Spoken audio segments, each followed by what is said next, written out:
voy a presentar como una mirada es una aproximación genealógica a cómo emerge el concepto de mujer artista latinoamericana.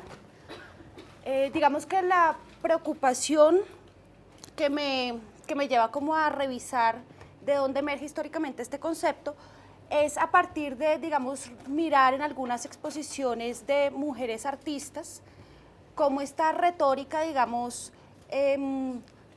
no menciona luchas sociales o no la relaciona directamente con feminismo, y al contrario, como que en varias de las exposiciones de mujeres artistas lo que hay es una especie de reinscripción del género y una representación un poco esencialista, digamos, de lo que es ser mujer.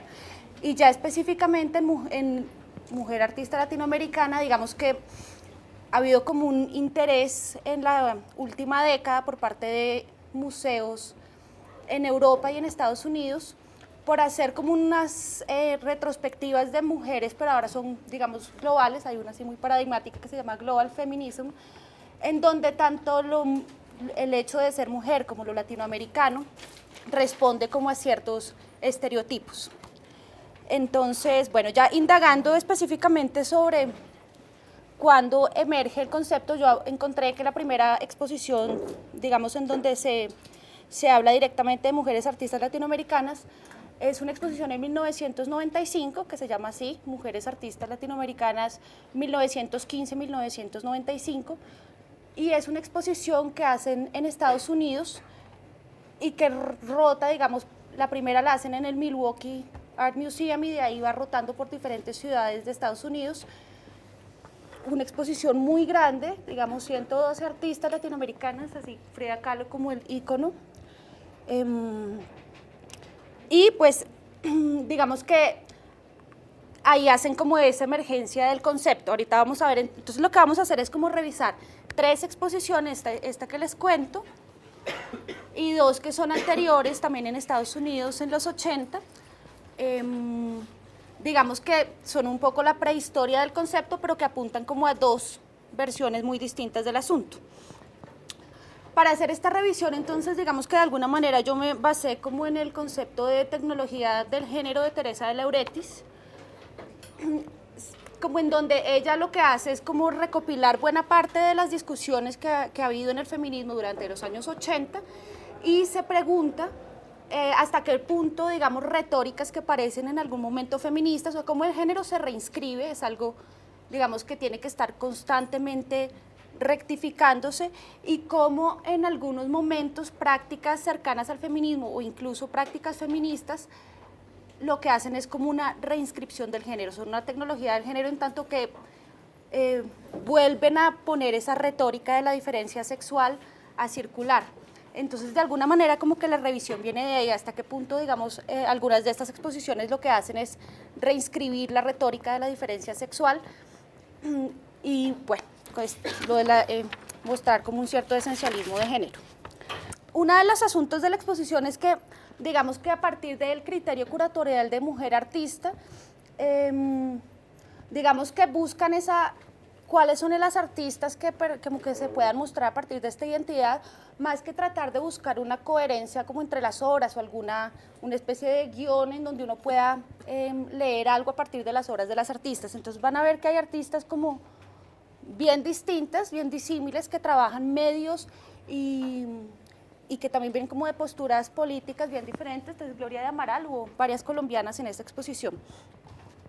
Entonces, bueno, la exposición incluía a varias artistas reconocidas con una producción artística muy variada entre sí, que difícilmente encontrarían lugar en una curaduría que les reuniera, a no ser porque las propias artistas fueran representadas por su lugar de origen y por su pertenencia a un sexo. La curadora de la exposición fue Geraldine Biller y así la presenta el director de la exposición. Biller tenía la experiencia ideal para dirigir este proyecto, basada en sus años de vivir en América Latina durante la carrera diplomática de su esposo, su fluidez en español y su educación en historia del arte. Bueno, para Biller, el creciente interés de las instituciones estadounidenses por el arte latinoamericano responde a que ha habido aquí cito, ha habido una disminución en el terrorismo y opresión política que caracterizaba a ciertos países latinoamericanos durante los años 70 y comienzos de los 80, ya que, otra vez, abro comillas, Latinoamérica se está moviendo hacia una posición central con su creciente importancia en la comunidad mundial, la firma del Tratado de Libre Comercio norteamericano y el reciente encuentro hemisférico en Miami. Al presentar un clima político menos tenso como razón para que Estados Unidos se interese en el arte latinoamericano, la curadora se une a una especie de celebración, voy mostrándoles, es Elba Damast, una celebración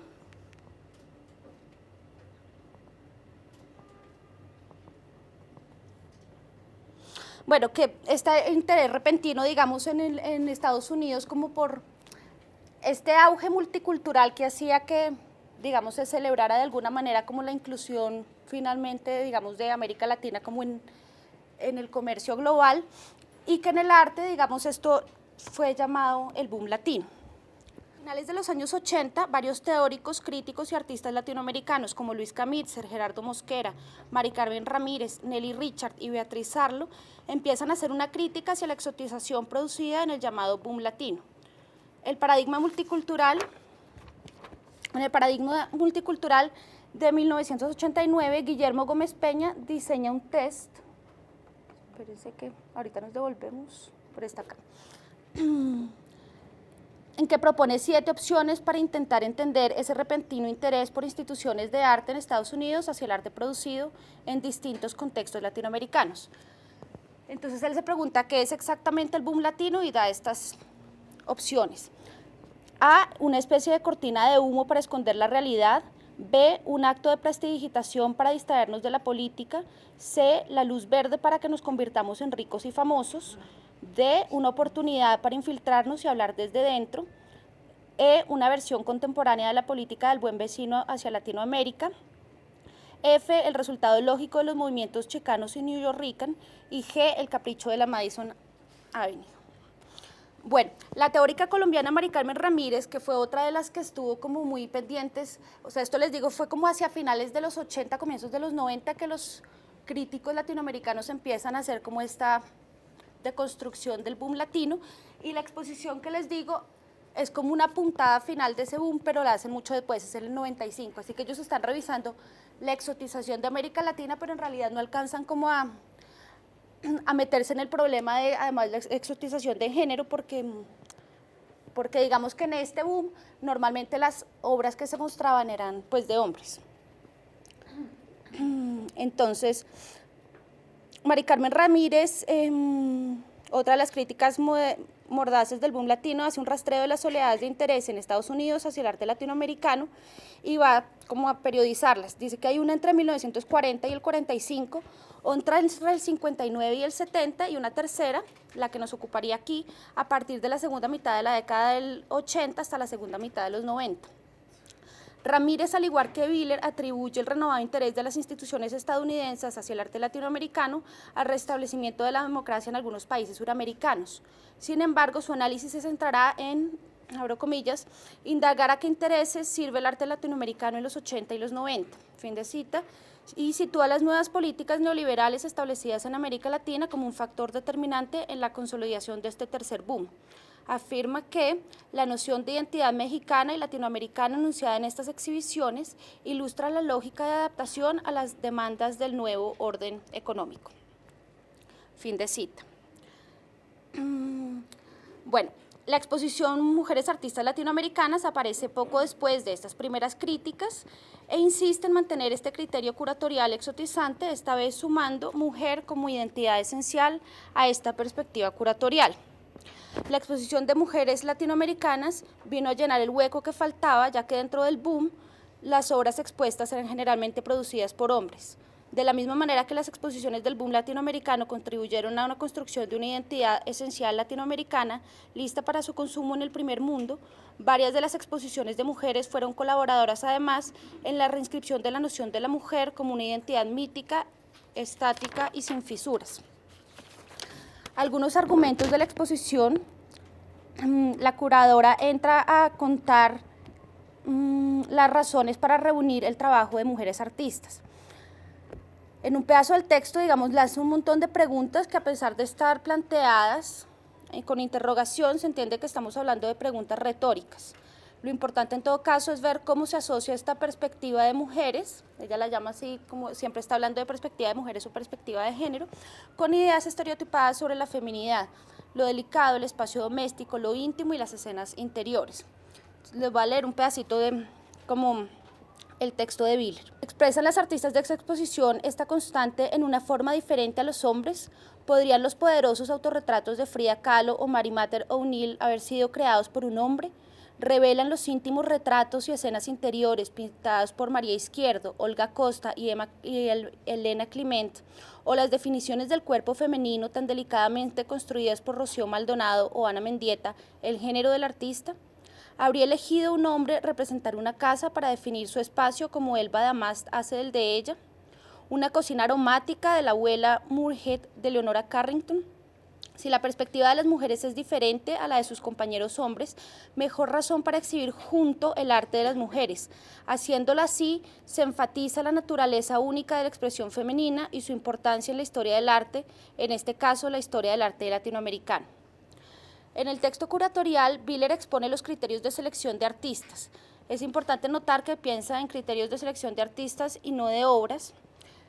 Y en esos criterios, pues el cuarto punto es especialmente elocuente, que está acá. Lo dice así: la presencia o ausencia de la temática de género expresado en el tema de trabajo de cada artista en su vida de artista. Más allá de lo difícil de entender, digamos, como criterio curatorial, o sea, lo incluye tanto si tienen presencia como si tienen ausencia de temática de género en su trabajo, vale la pena preguntarse qué papel juega esta declaración en el contexto de la exposición. Hacia el año de 1995, género era una palabra que rápidamente remitía al feminismo. Si bien la exposición no se quería detener en asuntos teóricos, había que justificar de alguna manera la pertenencia a demostrar una colección de artistas mujeres. En ninguna parte del catálogo se hace referencia al feminismo, pero en varias ocasiones se hace mención de la palabra género, de manera confusa, cuando menos, como en el ejemplo siguiente. Abro comillas: con artistas latinoamericanas 1915-1995, la primera exposición a alto nivel presentando a mujeres artistas de América Latina, el Milwaukee Art Museum se ha unido a las muchas instituciones norteamericanas a traer arte latinoamericano a públicos estadounidenses de creciente interés. Hemos enfatizado a mujeres para invitar a una examinación sobre el punto de nuevo, la presencia o ausencia de género. Bueno, aquí digamos también que como que es importante recordar como dentro del feminismo, digamos, si bien género como que fue un concepto muy utilizado y digamos muy fructífero, sobre todo en la década de los 70 y en los 80, digamos, empieza a ser revisado como desde muchos lugares diferentes y empieza a ser como problematizado, o sea, se empieza a preguntar qué es mujer, a quién corresponde, digamos, esta noción, quiénes están incluidas y quiénes no, como empiezan a preguntarse si la diferencia es solamente la diferencia sexual o hay más diferencias, y en ese sentido, digamos, cómo hay que articularse políticamente. Digamos que ahí Teresa de Lauretis, como les digo, hace como una gran retrospectiva y se pregunta eso, o sea, tiene un texto que se llama Diferencias y Diferencias, en donde pregunta, digamos, a partir de todas esas diferencias que encontraron en el feminismo de los 80, quién es el sujeto del feminismo, y para ella, digamos, el planteamiento es que el sujeto del feminismo está por inventarse, o sea, no es un sujeto, no responde, digamos, a un criterio biopolítico establecido, o sea, no puede ser como esto de la mujer como sujeto del feminismo, ya punto sin discusión. Y pues además, digamos que ya en 1990, o sea, 5 años antes, está el género en disputa, que digamos que dinamita de nuevo el género,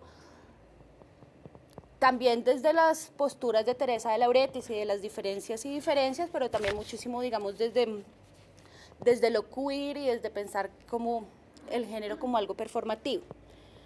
Género como equivalente de mujer, usado como criterio curatorial en esta exposición, homogeneiza la producción de artistas con posturas radicalmente diferentes, no solo con respecto al feminismo, sino en general a las posibles relaciones entre arte y política. Aquí yo les quería mencionar este ejemplo. digamos, en donde hay dos artistas que están trabajando un poco sobre cuerpos de mujeres negras. Una es Ana Mercedes Hoyos, que digamos Ana Mercedes Hoyos en una entrevista que le hace Sola Astrid Giraldo cuenta esto. A mí lo que me gustó fue el Platón, encontré allí lo mismo que Picasso vio en las máscaras africanas, pero trasladado al trópico, allí estaba todo. O sea, hace una revisión, digamos, en términos formales, ¿sí? Está haciendo una búsqueda formal con respecto, digamos, a las palenqueras en Cartagena, pero no le interesan las palenqueras como tal, no le interesa, digamos, recuperar una historia de vida o hacer una reivindicación de raza, sino está como pensando formalmente en la pintura y digamos una pintura que responda también como a imaginarios del trópico. La otra artista que está ahí es ella, que es Magdalena Campos Pons, que también está trabajando sobre, digamos, cuerpos de mujeres negras. Ella como artista afrocubana lo que hace es una recopilación de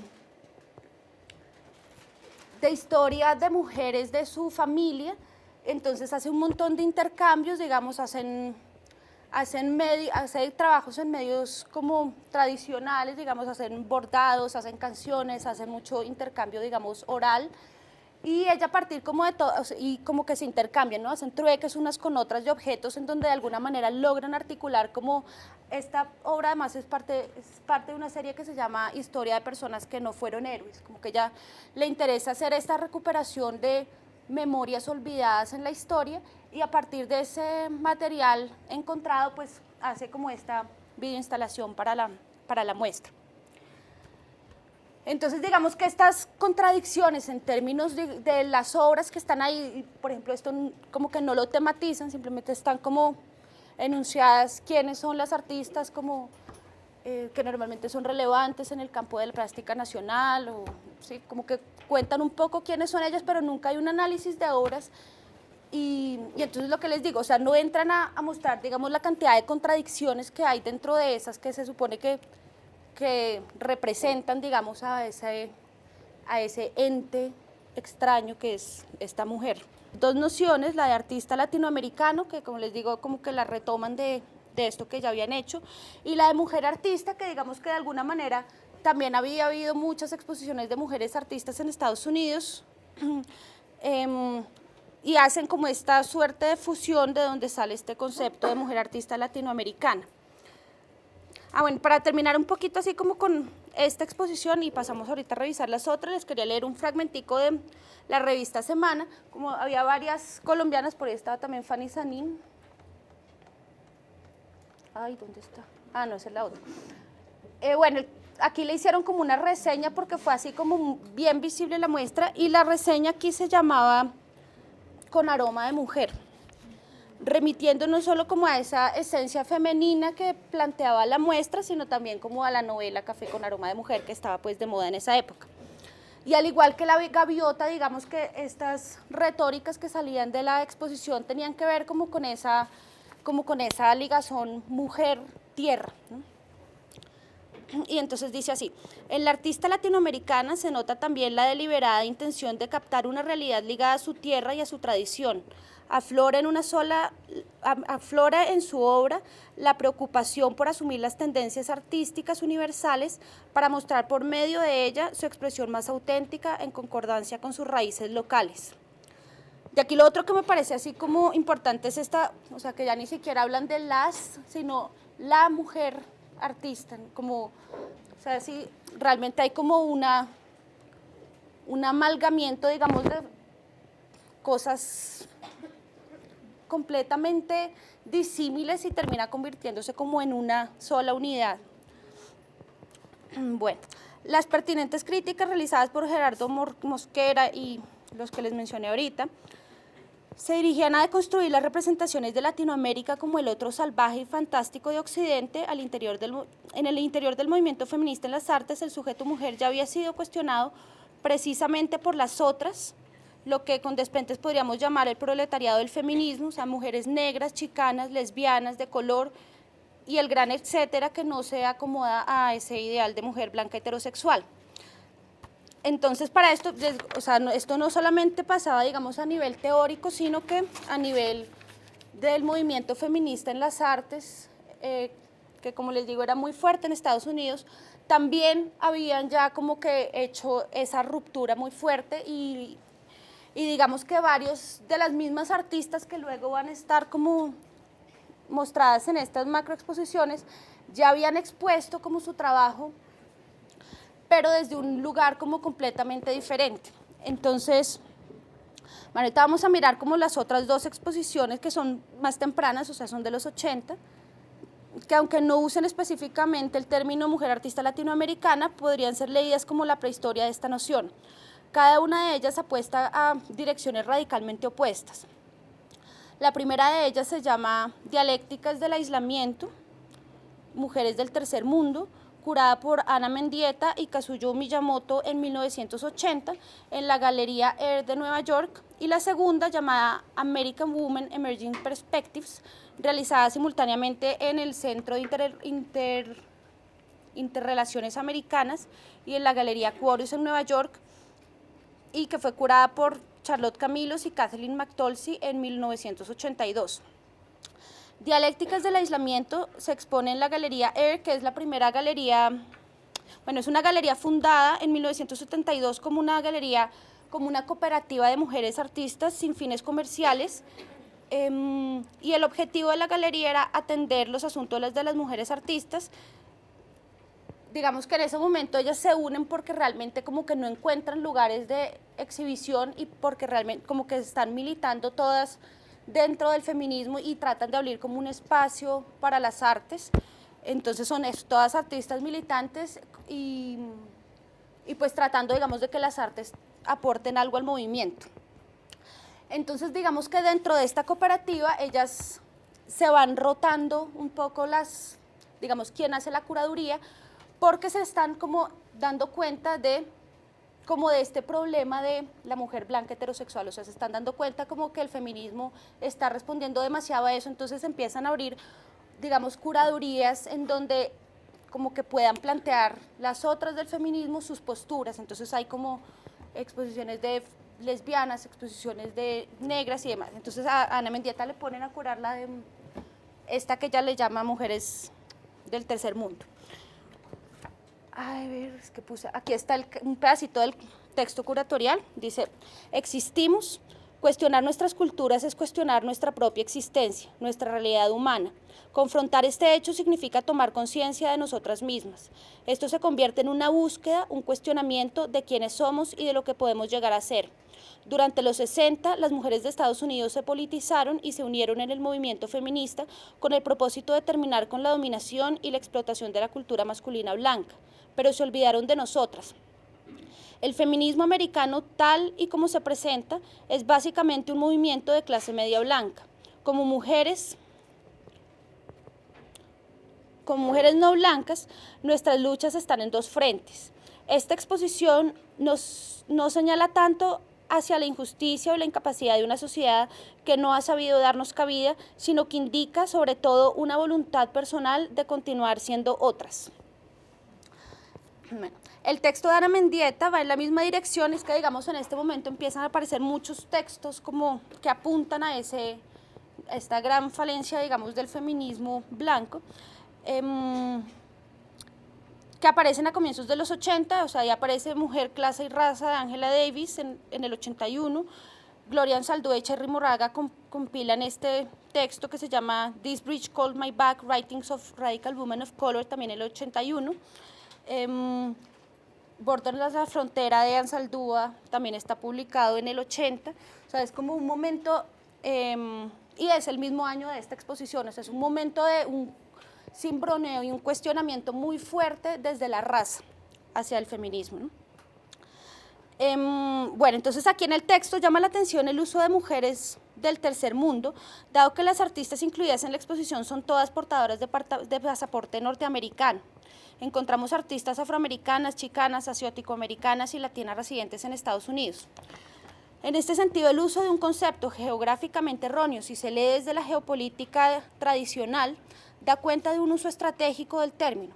para señalar que no existen un primer y tercer mundo como lugares evidentemente separados y que en todo caso las desigualdades están distribuidas globalmente y responden con concentraciones diferentes en distintos lugares a los mencionados cruces de raza, clase y género.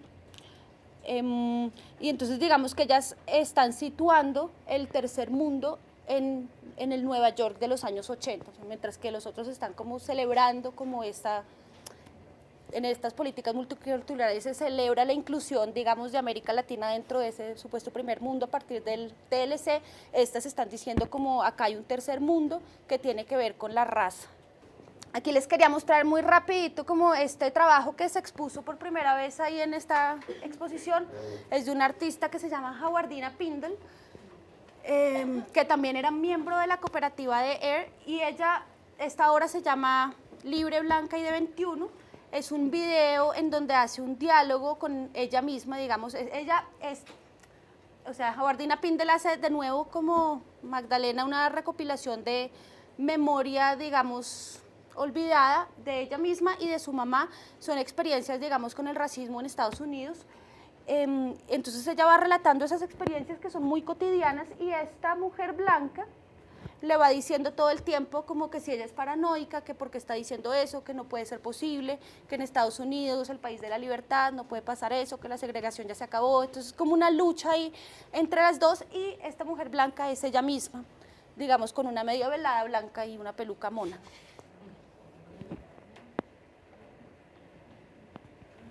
Bueno, muy rapidito les voy a mostrar que, o sea, en el movimiento feminista, en las artes, hacen un montón de cosas, entre ellas fundan un montón de revistas independientes. Esta es la revista Génesis, en donde también se van rotando las editoriales, y lo mismo que pasa con él, van habiendo como, luego va a haber una que se llama Latinas, y por ahí como Coco Fusco es parte de las editoras, se van rotando como la editorial. En esta editorial entonces ellas como que de nuevo lanzan el concepto de mujer del tercer mundo. Bueno, entonces les voy a leer aquí que dice, parecido al otro, mejor dicho, siempre se están preguntando quiénes son esas otras. Aquí dice, describir quiénes somos es emocionante. Somos pintoras, poetas, educadoras, artistas multimedia, estudiantes, constructoras de barcos, escultoras, dramaturgas, artesanas, esposas, mamás y lesbianas. Al principio éramos asiático-americanas, negras, jamaiquinas, ecuatorianas, indias y chicanas. Somos todo eso y es extremadamente difícil de definir. La frase tercer mundo tiene sus raíces en las políticas económicas de la ONU después de la Segunda Guerra Mundial, pero hoy en día es un eufemismo. Lo usamos sabiendo que lo que el término realmente implica es gente de color, no blancos y sobre todo otros. Las mujeres del tercer mundo son el otro de la mayoría y de la clase que está en el poder. Tenemos preocupaciones otras que las de las feministas blancas, las de las artistas blancos y las de los hombres. Bueno, les quería leer un rato, porque realmente como que estas críticas así incisivas hacen que no solamente, digamos, no solamente visibilizan un asunto problemático, sino lo que les digo, hacen una ruptura dentro del movimiento feminista. O sea, las que estaban en esa posición, de las que hablaban de la mujer desde su condición, se preguntan si realmente esto es interesante o tendrían que preguntarse. Entonces, digamos ahí, Lucy Lippard, que es una crítica de arte feminista blanca, cuenta en una entrevista esta experiencia.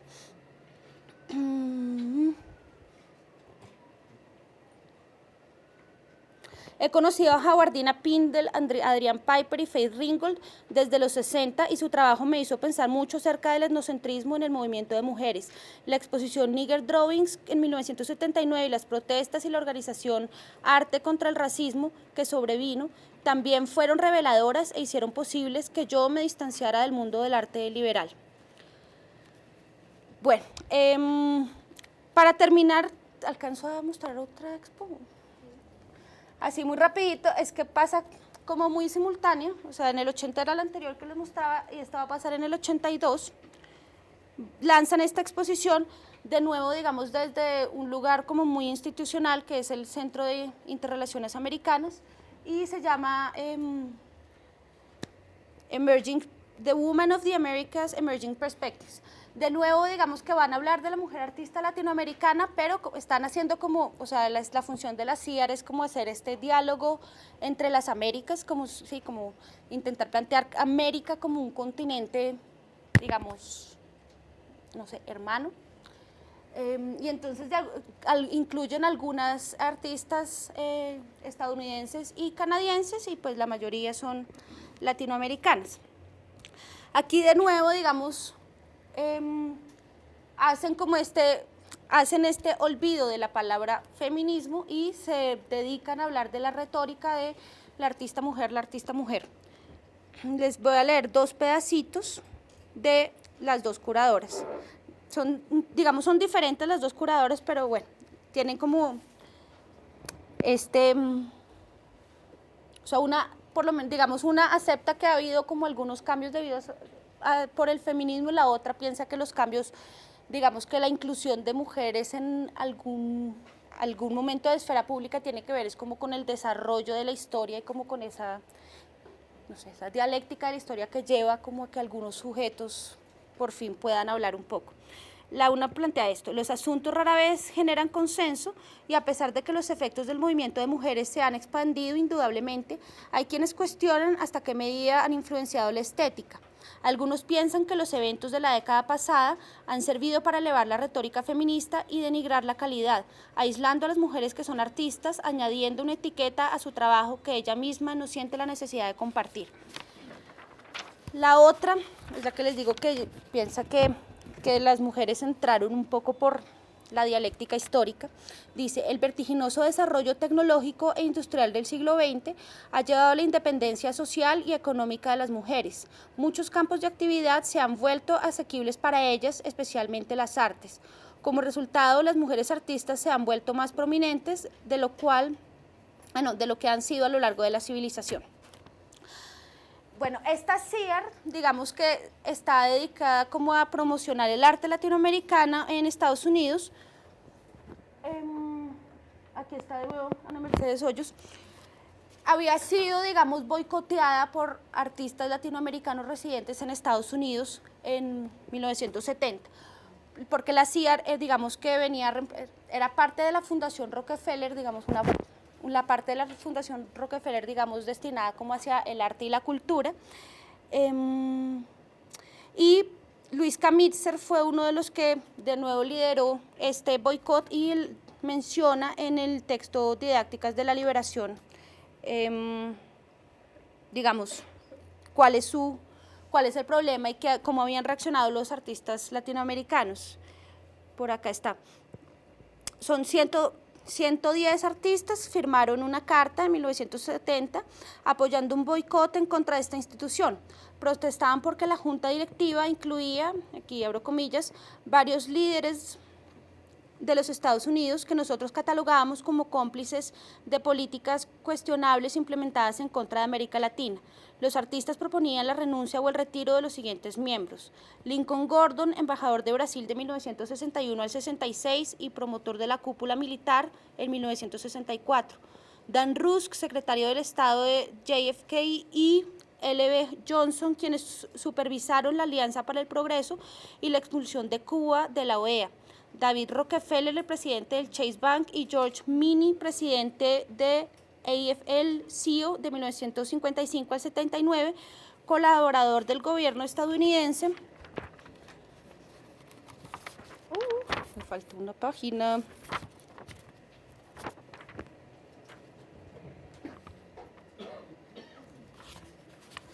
Aquí está. En sus esfuerzos para debilitar sindicatos independientes en América Latina.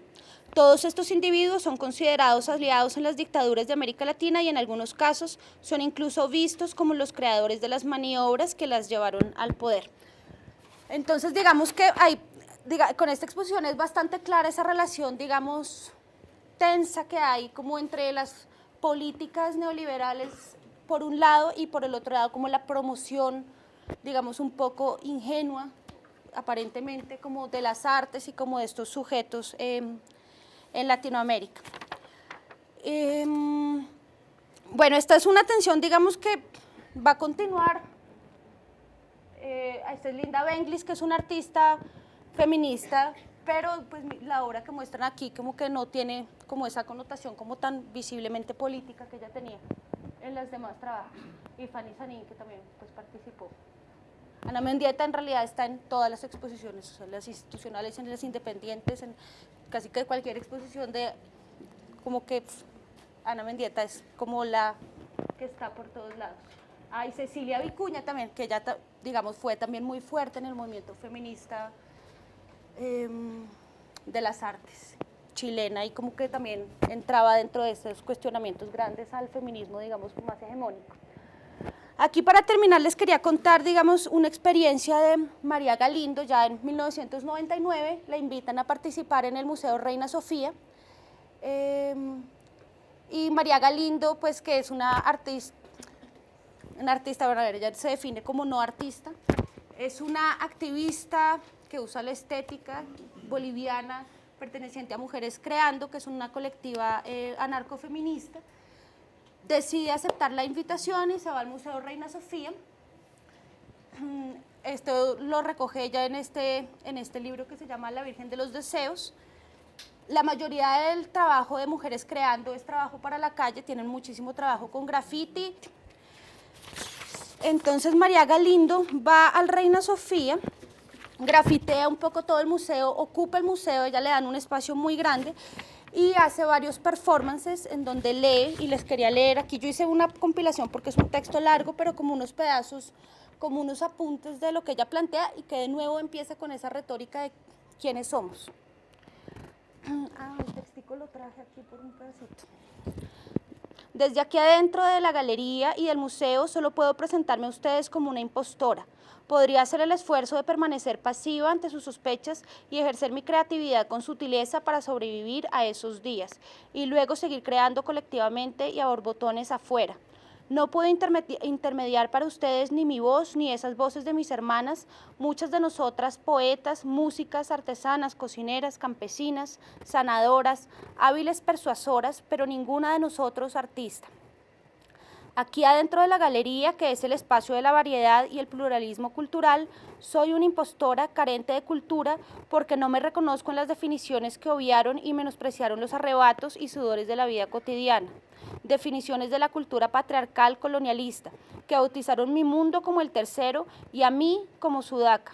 Definiciones de la cultura donde las mujeres por definición somos objetos o naturaleza ajena a la cultura con mayúsculas.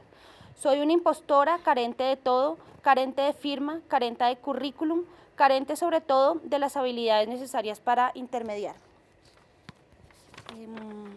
Y digamos que uno de los performances que hacía y consistía como en quitarse el sombrero después de esas lecturas y ir a pedirle como pues una contribución al público que pues en este caso era como español. Bueno, muchas gracias.